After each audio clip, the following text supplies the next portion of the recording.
Okay, so we have here another part here in the women's college basketball whip around. We have SIU Edwards 72-63 on Morehead State, 54-40 Fairleigh Dickinson Willie Mullen, 3:53 in the fourth. I know NEC is run quickly. That's no spread, and I mean, trying to have it run the full 2 hours at least. I mean, so they don't have to, even if they do like a post-game interview with the head coach or like a player, still might have like 10 minutes that they got to kill, so who knows. But they probably will, find somebody to do it. Then Eastern Kentucky 65-57 North Florida 4:50 in the fourth. Then we have 33-32 the other minor were Jackson. Now this could be an 8-9 seed. We could see that in the conference tournament. West Georgia is on that 10 seed line.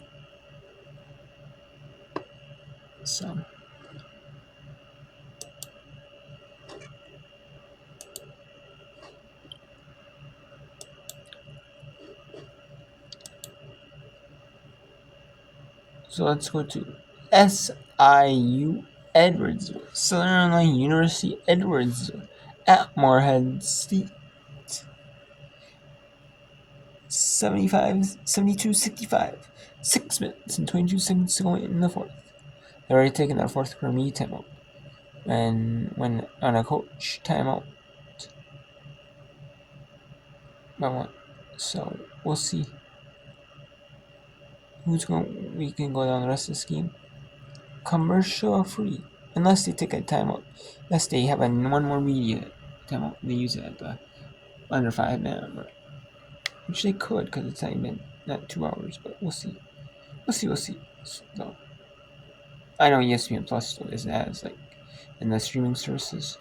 They're not like as strict on their TV timeouts. They actually follow it. They're not really focused on like set time. I know, and I know even though for some games on TV they under 2 hours. So I know some of them do. You won't have Friday so. So they did it. Well, speaking of kick saving a beauty, I'm sure we'll see some pad saving a beauties tonight as the Four Nations Cup final tonight. Canada versus USA on the ice. See if they have a repeat of the first matchup they had. That was a bloodbath. Fight 3 seconds in. Coleman will go to the line. Maybe. I want to put maybe. Yep, she will, because that foul, I could understand if it was called on the floor, but it is on the shot. Yeah, we'll get a good look over here. Now, she'd already gathered well before the contact, so CC will go to the free throw line. And for those not aware of what I was referring to, some of the fans had booed the national anthem of the United States, and that may or may not have been the reason, but 3 seconds in, the Kachuk brothers and someone else from the United States said, you know what? Let's talk about this with our fists. They took exception. Coleman makes the second. Morehead State hanging in there, keeping the lead at just single digits as SIUE, though, has had an answer. Krishan Coleman tried to pick the pocket of KK Rodriguez, but just got her on the forearm. 2 fouls on Coleman. We were blocked by it, but she did get that arm in, and a little contact before any contact with the basketball.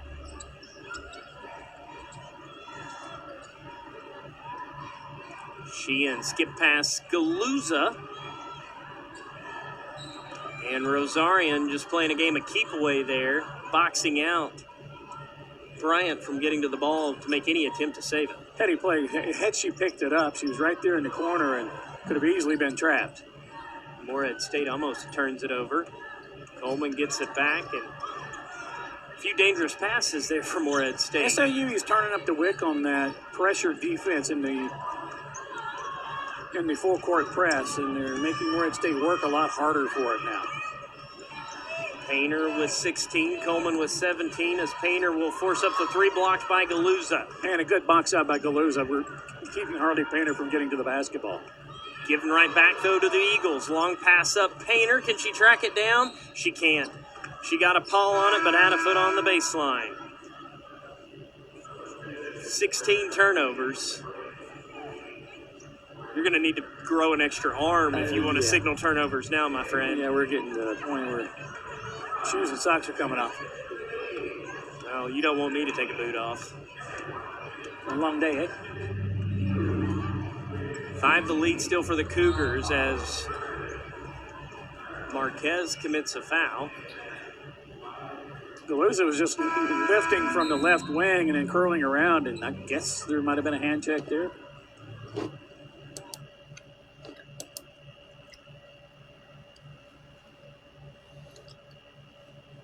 Now let's wrap up the end of Fairleigh Dickinson. Not anymore. 30 seconds to go here. Just making it official here. The final score here. Fairleigh Dickinson is going to win this one. Improve to 22-3, 12-0 in the Northeast Conference. Only one goes to 4-21, 4-8 in the Northeast Conference. And they play at campus sites. The Northeast Conference tournament is at campus sites. So we'll see who's going to be in the conference tournament in the NEC. But should be a good conference tournament for the quarterfinals, semis, and finals.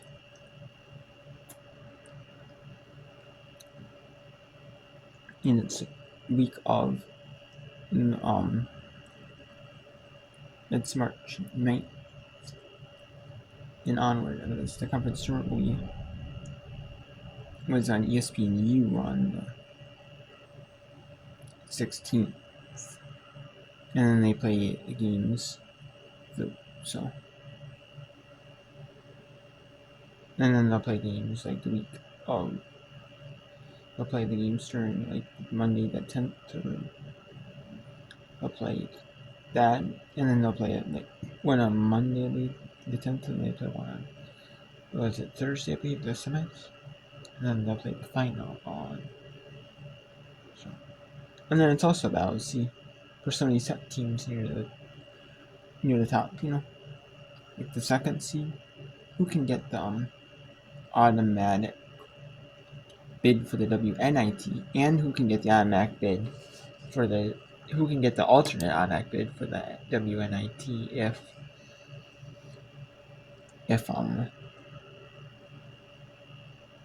Fairleigh Dickinson makes it to the WBIT, and they get the automatic WBIT qualifier because they lose in the conference tournament. As the 1 seed. So let's see. So let's see.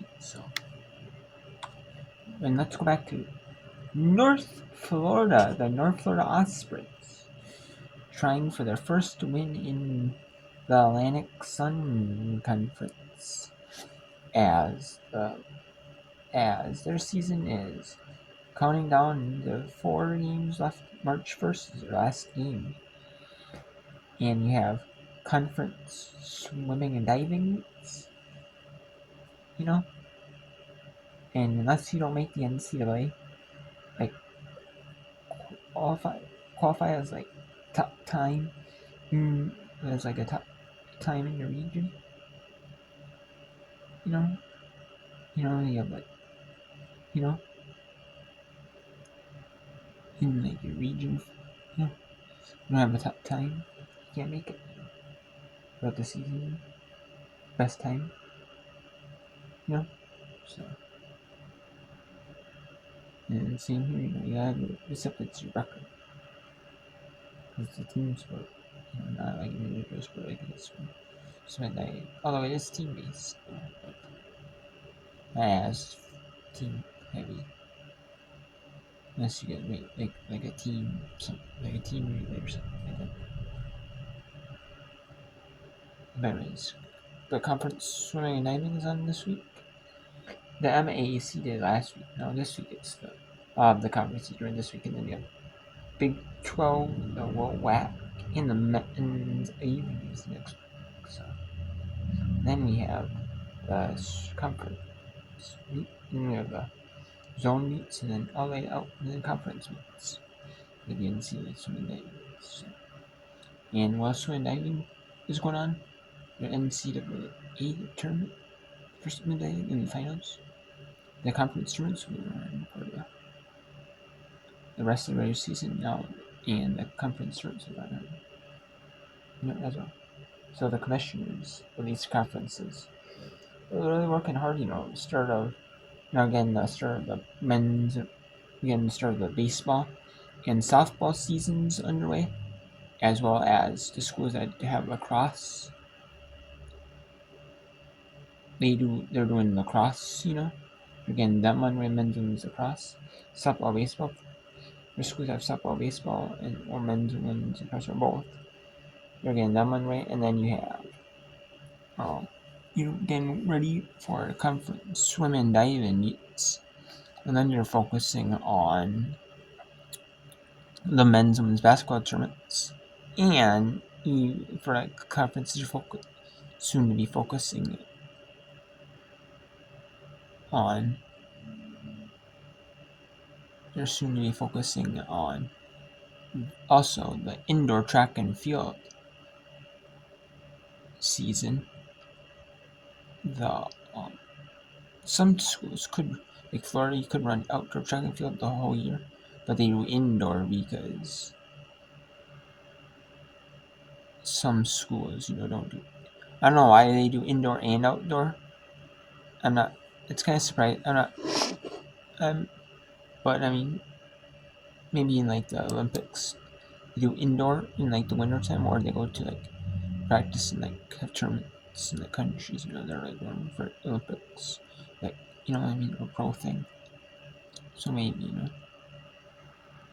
I'm not for sure, but who knows? But they do have, so the conference commissioners are busy with swimming and diving, and then they have men doing basketball tournaments. They have also the indoor track and field in the men's and women's tournaments for that. So, in other words, indoor track and field, swimming, diving, and men's and basketball tournaments. So they're getting busy, with things, and they ace them. So let's go to Stets. Let's bring in Stetson and West Jordan, and we'll bring in a big game in the conference here.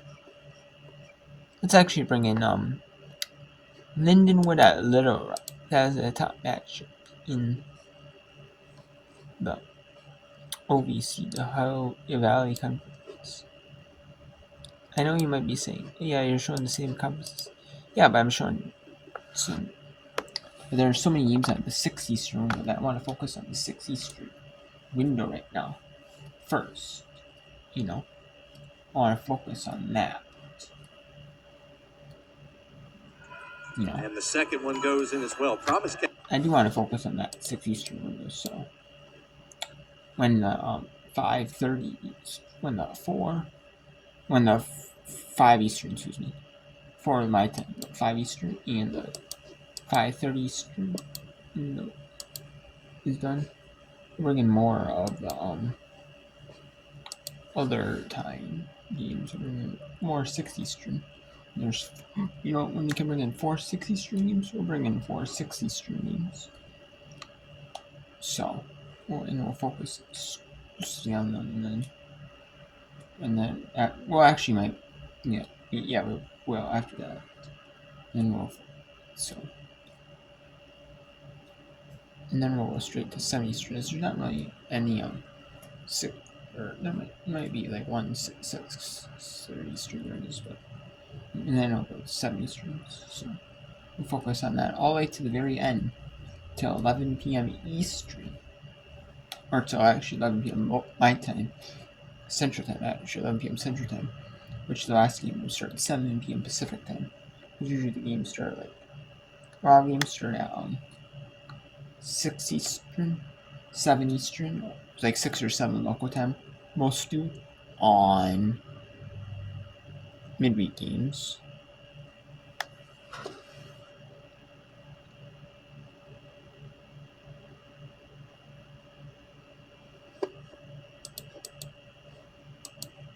So we'll focus on them. And like I said, with conference tournaments, only a week and a half away, to about 2 weeks, about 2.5 weeks left. I would say so. Week and a half to about 2 weeks left before conference tournaments. Actually, I'd say about a week and a half.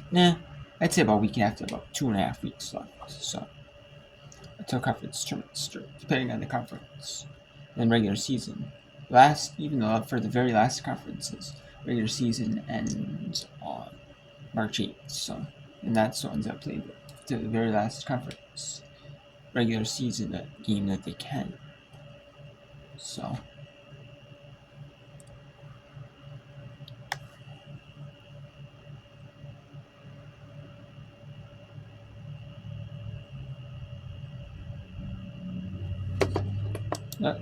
Let's wrap up this game.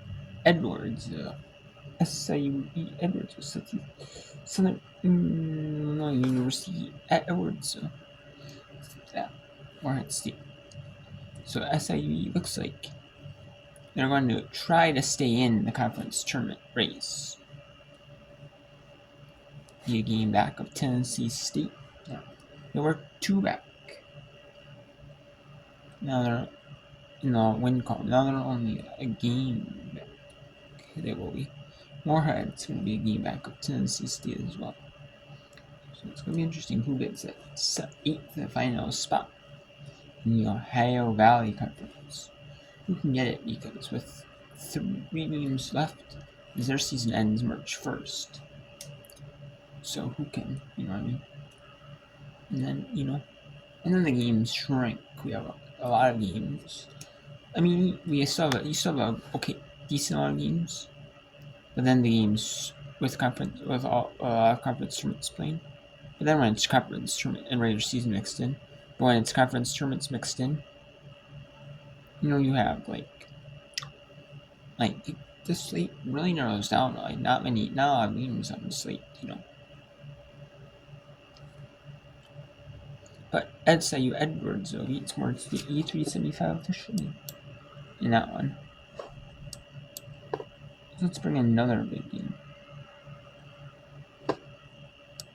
What is another? Let's see. Bring in one more big game here.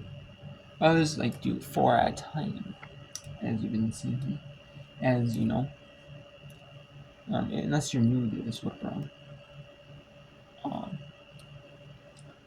I always do 2. It's usually the games that start the earliest and then go down. Because I know I can't show all of them, because if I did, my computer would crash. Having that many tabs open. Most computers would crash, regardless how even if it's a brand new computer. You have that many things open, Windows playing that game, stuff at once. So. Or we could bring in Eastern. Let's actually bring in a feature. Let's bring in a America East contest. Let's see if Bryant can pull the upset on Vermont. Bryant, 13-13, 6-7. It's going to be either Bryant or Albany in the America East. For the NCAA tournament. Could be. Or it could be another team. And then if Vermont, whoever gets the automatic bid, whoever gets the number 1 seed, Albany or Bryant, whoever has that 1 seed, or Albany or Vermont, whoever has the 1 seed of those 2 teams, they, if one of them loses the conference tournament, they'll be the W, and they're 1 seed, they'll be the WBIT qualifier if they're the 1 seed in our conference tournament. So let's actually bring in some scores quickly. We'll go back to the workaround. We have sets in 54-47 over West Georgia, 47-42 Bellarmine over Jacksonville, 35-25 number 9 North Carolina over Syracuse, 37-29 Wake Forest over SMU, 28-26 Florida State was ranked, then they fell Albany ranked 28-26 over Pittsburgh. 24-23 UMBC over New Mexico. 26-21 New Albany over Maine. 30-27 Bryan over Vermont. 35-28 New Hampshire over Binghamton. 34-21 Sanford over Rockford. 32-26 Linden over Little Rock. 32-21 Southern Indiana over Eastern. 30-22 Seton over Niagara.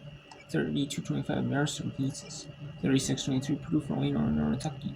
32-17 Southeast Missouri over Western. 22-17 number 18 Alabama over 15 Tennessee after one quarter. 16-15 started the first quarter. We have UT Martin, Tennessee Tech. And we have Southern Eastern, we have Pacifians. Number 1 Notre Dame at Miami. SC Archives are inside. So number 6 South Carolina. Peacock for the one of the Big Ten featured games from Peacock. Is number Ohio State at Indiana. Louisville at number 11 Duke on ESPN 2. That is the featured game of the day. In women's basketball for ESPN. And then the conferences they can show. Number 13 NC State, number 2 Georgia Tech. That's Eastern AC number extra. And then we have Vanderbilt at number 6 Oklahoma. Or it's at Pine Bluff. At Texas Southern. Texas Southern trying to get rebound after losing 2 straight. And Southern Illinois at Drake. Missouri State at Northern Iowa. Missouri State at Bradley. California at Virginia. Northwestern State at Southeastern Indiana. Trying to stay 17-0. Southeastern Indiana trying to see if they can get 20-0 regular season. Regular season in Southland. Mercer at Furman. Mississippi Valley State Purdue Union. Bethune-Cookman at Alabama State. Florida at Alabama A&M. Alabama A&M trying to get to 20 wins before the season ends. For their regular season ends March 8th, which I could see Alabama A&M doing and having a pretty successful year for a SWAC caliber team. Which is a pretty good year for the SWAC caliber team. And especially if they make it to the WNIT, that would be the icing on top if they don't make the NCAA tournament. And that's the SWAC tournament. And we have Central Connecticut over Chicago State. Chicago State at Central Connecticut. Wagner at Sterling. Mercer at St. Francis, PA. And Mount St. Mary's at St. Peter's. Merrimack Sacred Heart down at Manhattan. Rider at Fairfield. Youngstown State at Mercy. Lipscomb at North Alabama. Queens at Austin Peay. Stephen F. Foster at Houston Christian. And UT Rio Grande Valley at McNeese. All at 7 Eastern. All the 7 Eastern games.